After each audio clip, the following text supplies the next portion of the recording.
संबित पात्रा बोलिए, फिर स्मिता जी आपके पास आ रहा हूँ। बोलिए संबित। देखिए, आपने आज अच्छी बात कही कि चलिए आज हम राजनीतिक लड़ाई नहीं लड़ेंगे, तो मैं अब राजनीतिक प्रत्यारोप आरोप में नहीं पड़ने वाला हूं, मगर दो तीन महत्वपूर्ण बात आप देखिए। आपने कहा कि पत्रकारिता निष्पक्षता पूर्वक होनी चाहिए या नहीं होनी चाहिए। मैं देखिए, राजीव भाई भी, मैं भी, स्मिता जी भी, चूंकि हम लोग सब मीडिया से जुड़े हुए हैं और रोज टीवी पे जाते हैं। मैं आपको एक पते की बात बताता हूँ। एक आतंकवादी घटना हो जाती है, हम लोग डिबेट में जाते हैं और हम में से तमाम लोगों को पता होता है कि कौन से चैनल में किस प्रकार इसको उठाया जाएगा। देखिए, निष्पक्षता का पहला विषय क्या होता है पता है? निष्पक्षता का पहला गुण होता है पेशेंस। निष्पक्ष आदमी वही होता है जो पूरे इंफॉर्मेशन को गैदर करे, उसको पहले छलनी में डाले और फिर देखे कि किस पक्ष में खड़ा होना है। हो क्या रहा है कि घटना होने के चंद सेकंड के अंदर मोदी जी की पेशेंस दिख रही है। सर मैं बीच में नहीं बोल रहा था, प्लीज। इसमें सबसे बड़ी बात होती है कि हम लोग आजकल कुछ घटना हो जाती है, चंद सेकंड्स के अंदर हम लोग जानते हैं कि कौन सा चैनल, कौन सा अखबार किस तरफ खड़ा नजर आएगा, और तब जाके सवाल उठने शुरू हो जाते हैं कि आखिर ऐसा क्यों है कि इतनी जल्दी रहती है एक आतंकवादी को हेडमास्टर का बेटा बताने में। इतनी जल्दी क्यों कैमरा एक आतंकवादी के घर में पहुंच जाता है? 26/11 का जब हमला हुआ, जब एनएसजी कमांडो आ रहे थे, तो वो लाइव टेलीकास्ट हो रहा था, और आप भी जानते हैं कि जब ये लाइव टेलीकास्ट हो रहा था तो पाकिस्तान इसे देखकर यहां रिले कर रहा था, अपने आतंकवादियों को सावधान कर रहा था कि अरे ये यहां से उतर रहे हैं, यहां मत जाना, और वेस्ट विंग में चले जाओ, वेस्ट विंग में भी खाली पड़ा है। तो आप सोचिए, मीडिया कितने बड़े दायित्व के ऊपर बैठी है। एक छोटे से गलती के कारण कितना कुछ हो जाता है, कितने लोग शहीद हो जाते हैं। स्वाभाविक रूप से इंट्रोस्पेक्शन तो करना ही चाहिए, मगर जो जल्दीबाजी मची रहती है कि एकदम से आतंकवादी को क्लीन चिट देके उसको क्लीन प्रूफ कर देना है, इससे बचने की आवश्यकता है। स्मिता प्रकाश, एक चीज मैंने जो ब्रेक के पहले उठाई थी वो ये कि तटस्थ होना या निष्पक्ष होना, आज की जरूरत क्या है, पहली बात। और दूसरी बात, मैं आपको कुछ दिन पहले का एक उदाहरण देना चाहता हूं। भगत सिंह तो मैंने आपको बता दिया, स्कूल हेडमास्टर का बेटा भी सबको पता है क्या हुआ, कैसे हुआ।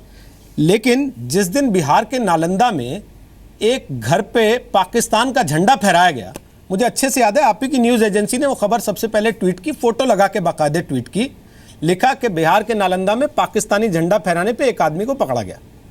उसी ट्वीट के बाद, उसी से खबर से क्यों लेने के बाद, एक न्यूज़ चैनल ये ट्वीट करता है कि बिहार के नालंदा में एक घर पे चांद सितारे वाला झंडा फहराने की वजह से एक व्यक्ति को हिरासत में लिया गया। एक अखबार ये ट्वीट करता है बिहार के नालंदा में एक घर की छत पे पाकिस्तान के जैसा दिखने वाला झंडा फहराने पे एक आदमी को गिरफ्तार किया गया। अब इसको आप किसके दायरे में रखेंगी? निष्पक्षता ऐसे ही तय होती है क्या कि आप सब कुछ देखते, बूझते, समझते, जानते हुए आंख के अंधे हो जाएं और फिर कह दें हम तो निष्पक्ष है जी, हमें नहीं पता, आप खुद तय कर लीजिए, फोटो लगी है। ये बिहार वाली खबर जो रोहित आप कह रहे हैं, इसको सही बताने में इतना वक्त लग गया। बार बार वो खबर हमने चलाई अपने लाइव सर्विस में, क्योंकि कोई मानने को ही तैयार नहीं था। वो अपने ही एडिटोरियल लाइन को लेके चल रहे थे, लेकिन फैक्ट्स आपको दिख रहे हैं। हमने पुलिस से वो फोटोज लिए, वो दिखाए कि ये, और उस बंदे के साथ जिसने लहराया था वो फोटो हमने दिखाया, फिर भी कोई मानने को तैयार नहीं था कि ये फोटोग्राफ वहां से लिया गया। फिर पुलिस ने वो फोटोग्राफ दिखाया जो उन्होंने छत से लिया, कि छत पे लगा हुआ था ये फ्लैग। तब जाके चैनल्स ने अपने ट्वीट्स बदले, कुछ लोगों ने अपने वेबसाइट्स पे चेंज किया। दूसरी बात जो आप कह रहे थे, not having a bias and reporting factually, और दूसरी तरफ to report it with an editorial line.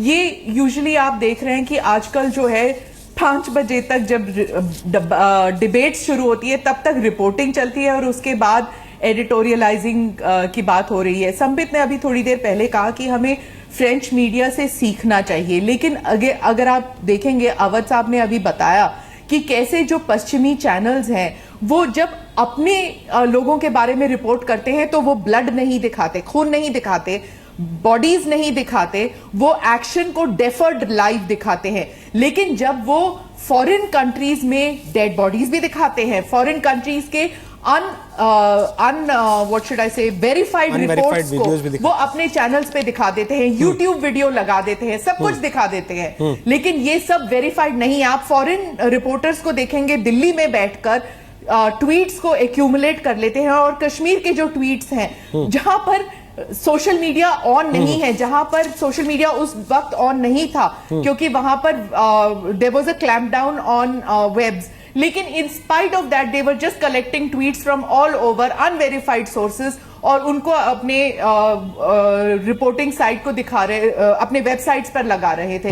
So you can see कि ये जो फॉरेन नेटवर्क्स हैं वो जब अपने ऊपर मुसीबत टूट पड़ती है तब वो अपने रूल्स एंड रेगुलेशंस बना लेते हैं, लेकिन फॉरेन सॉइल पर जब ऐसे टेररिज्म होता है तब कोई रूल्स एंड रेगुलेशंस लेकिन मैं फिर तस्वीरों से इतर शब्दों पे जा रहा हूं स्मिता जी, और मैं इस बात पे जा रहा हूं वेल अवध कि हम यहीं से बैठ के डिसाइड करते हैं दिल्ली नोएडा के अपने ऑफिस से कि हम कहां जाएंगे, क्या शूट करेंगे, कितना दिखाएंगे, और वो हमारी अपनी लाइन को, अपनी पॉलिसी को कैसे सूट करता है या नहीं करता है।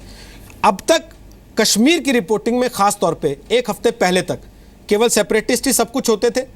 एक हफ्ते पहले हमारा रिपोर्टर गुरेज तक गया, वहां गांव देहात में लोगों से मिला, वो तो कहते हैं हम भारत का हिस्सा हैं, वो कहते हैं भारत माता की जय का नारा भी लगाते हैं, हिंदुस्तान जिंदाबाद भी बोलते हैं, उनके बच्चे स्कूल में सारे जहां से अच्छा हिंदुस्तान हमारा भी गाते हैं। वो तस्वीर पिछले 40 साल में किसी ने क्यों नहीं दिखाई? कश्मीर की मीडिया ने क्यों कश्मीर को लेकर भारत के अंदर एक ऐसा ही माहौल बना रहा कि कश्मीरी तो भारत का हिस्सा होना ही नहीं चाहते, क्योंकि टीवी पे दिखते ही सेपरेटिस्ट थे हमेशा। ये कौन सी निष्पक्षता है? ये देख लो, आजकल तो आपके लिए अनारकी होना चाहिए। मेरे को 10 साल पहले किसी ने एक सीडी लाया था और इस सीडी में हिंदुस्तान वाले आदमी है और मेरे को कह रहे ये सीडी आप देखते हो किसी ने हॉली बुक में तोड़ दिया था, फेंकने के लिए आंख चढ़ाया था, हमको क्या करना चाहते। मेरे को बहुत गुस्सा हो गया, मैं क्या करना चाहता। मेरे पास टेप में आ गया था, मैंने क्या बताया था, मैंने सीधा से बोला था इस टेप में तोड़ दो, 10 मिनट फेंक दो, आप घर चलो। जिसका वेस्टेड इंटरेस्ट तो उनके लिए कम्युनल रॉयत होना चाहिए, ऐसा काम करना चाहते। This is my self censorship.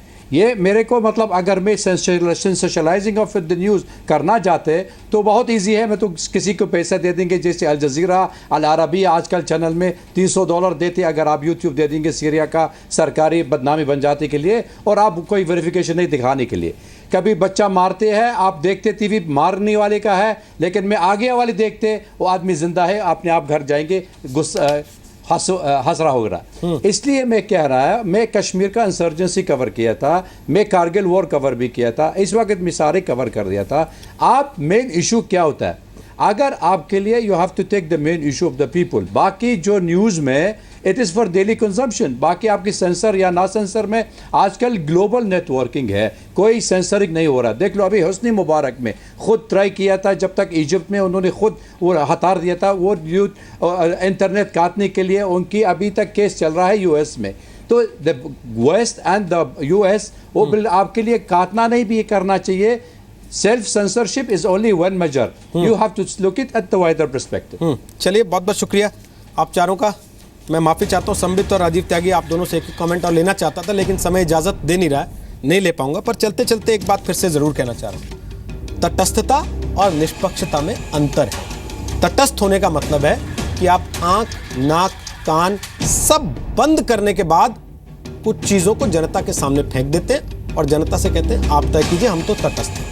और निष्पक्ष होने का मतलब यह है कि आप अपने आँख, नाक, कान, सेंसेस खुले रखते हैं, सब कुछ देखते हैं, समझते हैं, महसूस करते हैं और फिर सोच समझ के सही के साथ खड़े होने का फैसला करते हैं, ताल ठोक के। तो ये समय ये तय करने का है कि आप तटस्थ होने की आड़ में देश के खिलाफ कुछ चीजें करते हुए, बुद्धू दिखते हुए सब कुछ साजिशन करना चाहते हैं, या फिर निष्पक्ष होकर सब कुछ जनता के सामने रखना चाहते हैं कि ये सही है और ये गलत है। फिलहाल इतना ही।